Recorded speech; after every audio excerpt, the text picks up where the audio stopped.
नमः शिवाय। कर्म की स्मृतियां रहती हैं तो भोग तय है। अगर ये स्मृतियां नष्ट कर दी जाएं तो भोग भी नष्ट हो जाते हैं। सूजन के बारे में रोज चर्चा होती है कि मस्तिष्क में, हमारे सूक्ष्म शरीर का जो मस्तिष्क है वह भी, और हमारे जो हाड़ मांस का शरीर है ये भी, दोनों में सूजन रहती है। सूजन हमारे नकारात्मक इच्छा विचार आशाओं से निर्मित होती है, सबसे पहले हमारे सूक्ष्म शरीर में। और सूक्ष्म शरीर में जब सूजन निर्मित हो जाती है, एक प्रकार का ड्राइंग डिजाइन बन जाता है और वो स्थूल शरीर में धीरे धीरे दिखाई देने। स्थूल शरीर में कुछ भी कोई रोग बनने होंगे तो उसका ड्राइंग डिजाइन पहले सूक्ष्म शरीर में बनता है। उसके बीज हमारे सूक्ष्म शरीर के पीछे भी एक शरीर होता है, कारण शरीर, उसमें उसके बीज रहते हैं, कर्मों के बीज, स्मृतियां। कर्म के बीज क्या है? हमारी स्मृतियां ही जो है वो हमारे कर्मों के बीज है। कर्मों की स्मृतियां रहती हैं तो भोग तय है। अगर ये स्मृतियां नष्ट कर दी जाएं तो भोग भी नष्ट हो जाते हैं। अन्यथा स्मृति रहती है तो भोग तय है। तो हमारी तमाम नकारात्मक इच्छा विचार और एक्सपेक्टेशन की वजह से हमारे सूक्ष्म शरीर में सूजन बनना शुरू होती है, और धीरे धीरे वो सूजन हमारे स्थूल शरीर में बनना मस्तिष्क में शुरू हो जाती है। और जब ये सूजन बनती है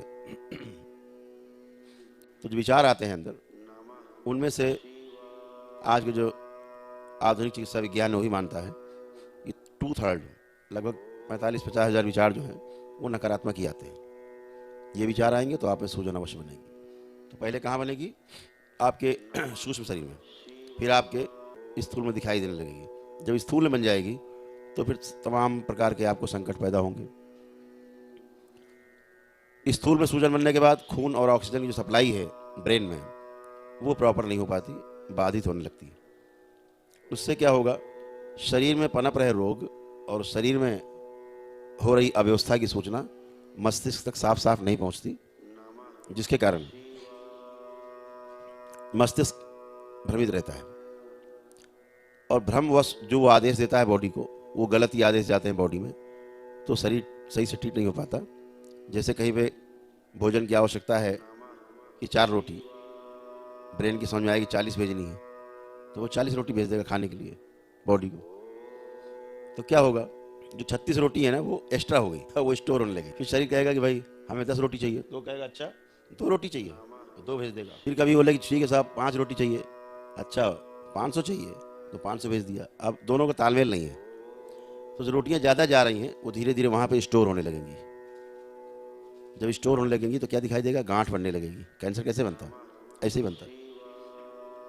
धीरे धीरे वो धीरे धीरे धीरे फिर गांठ के रूप में दिखाई देने लगेगी, वो स्टोरेज।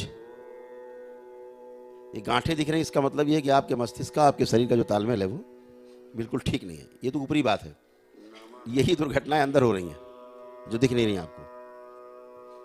तो शरीर और मस्तिष्क का तालमेल है वो गड़बड़ा जाने के कारण आपके शरीर में जगह जगह समस्या पैदा होती है। कुछ दिखती, कुछ नहीं दिखती, बाद में असाध्य रोग के रूप में दिखाई देती है। साहब ये तो क्या हो गया, अचानक क्या हो गया?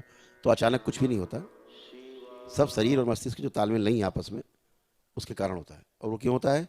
आपकी नकारात्मक इच्छा विचार आशाओं के कारण, और जो सूजन उत्पन्न हुई है उसके कारण होता है। तो आपके सूक्ष्म शरीर से दरबार क्या करता है? सारी सूजन समाप्त करता है। वहां तो 90-95% सूजन समाप्त हो जाती है, और वो सूजन जो समाप्त हुई है वो ईश्वर कृपा से होती है, जो ऐसे नहीं होती। जब वो हटती है तो उसका प्रेशर स्थूल पे कम हो जाता है, डिजाइन गड़बड़ा जाता है। बॉडी कहती है हाड़ मांस वाली, अरे ये क्या हुआ, अचानक से सवार रहा था, कहाँ चला गया माल पानी, तो गायब हो गया सूक्ष्म से। तो स्थूल में उसका प्रभाव पड़ता है, आपको तत्काल लाभ मिलता है उसका। सूजन हटता ही आपको होश आता है। जो रह जाती है 50-60% सूजन हाड़ मांस के शरीर में, उसको लेपन के द्वारा नष्ट किया जा सकता है, जो दरबार से आपको मिलता है। बाबा माँ के द्वारा सीधे लेपन लगाते हैं, तो उससे आपको सूजन चली जाती है, फिर आप धीरे धीरे धीरे अच्छे हो जाते हैं। आपको बार बार हम बताते हैं कि सूजन हटाने का उपाय पृथ्वी पे किसी औषधि में नहीं है। कोई ऐसी औषधि आज तक बनी नहीं जो आपके मस्तिष्क की सूजन को कम भी कर दे। हटाना तो है ही नहीं, कम भी नहीं कर सकती। क्यों? ऐसी कोई दवा पृथ्वी में आज तक बनी नहीं जो आपके ब्रेन में सीधे चली जाए। तो डॉक्टर क्या करते हैं? आप बोलोगे सूजन है, डॉक्टर बोलेगा आपके ब्रेन में सूजन है, या पानी कुछ ही बोलेगा, तो बोलेगा बस हमें तो चीरना है, खोपड़ी आपकी फाड़नी है, फिर हम निकालेंगे। सूजन तो उनके पिताजी भी नहीं निकाल सकते, वो तो मामला ही दूसरा है, विचारों से संबंधित है। तो लेपन जब आप करते हैं तो वो सिद्ध लेप है, जैसे आपके हवन सिद्ध हैं दरबार के, ऐसे ही लेप सिद्ध, उससे सूजन धीरे धीरे धीरे करके समाप्त हो जाती है और आप अच्छे होते हो। तो ध्यान रखना है कि लेपन जरूर करना है। सूजन रहेगी तो आप में भ्रम रहेगा, जो रोग है नहीं आपको लगेगा है, जो है रोग वो आपको दिखेंगे नहीं। तो लेपन करने के बाद भ्रम समाप्त होता है, सही सही आकलन अपने बारे में और दूसरों के बारे में भी आप कर पाते हैं, जीना अच्छा हो जाता है। तो जरूर करेंगे।